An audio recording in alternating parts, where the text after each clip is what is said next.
Também os presidente do parlamento têm uma invitação especial para presenciar o debate titulado Koning Krijgs Jeugdparlement na holandês e na Sint Maarten. Hoben do parlamento juvenil do reino holandês maneira o rato passar a explica também debater o tema do reino holandês.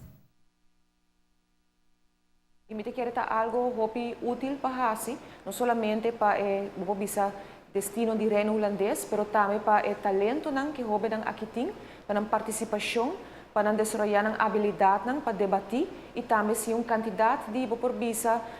ponto nang mas que não por usa de na vida como líder nang na comunidade manhã. Me estou contento de portar presente na debate aqui, caminha com Princesa Beatrix também naturalmente presente, e também vai ter para o e caminha com me assistir não somente no debate, mas também na dinner especial com o e também para estar presente na qualquer resultado com o debate aqui está 13 com ele. Que me quer seguro vai estar paridia hobby fructífero e me desejar cada delegação de todo o país hobby êxito na debate aqui. Isso aqui me quer hobby importante para pôr ênfase não somente ribe hecho que está hobby pero viaja mais que está algo que está treinando não somente para amanhã tá líder na comunidade, pero também que tá algo possível de sistema democrático que nos país tem, que o jovem não pode expressar na mes e bem com ideia nan também, maneira que não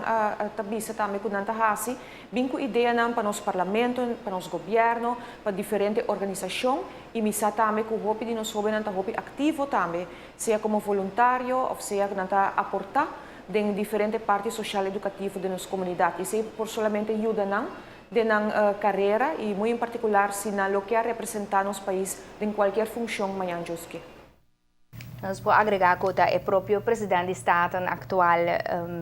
Marisol Lopes Ramtes Sonca iniciar com o Parlamento Juvenil mais de 10 anos passar. Pois também está muito orgulhoso e espera que os jovens não sabem se bom uso de oportunidade única aqui. Nós queremos também desejar o jovem toda classe de êxito e nós também monitorear o desenvolvimento aí na Sint Maarten.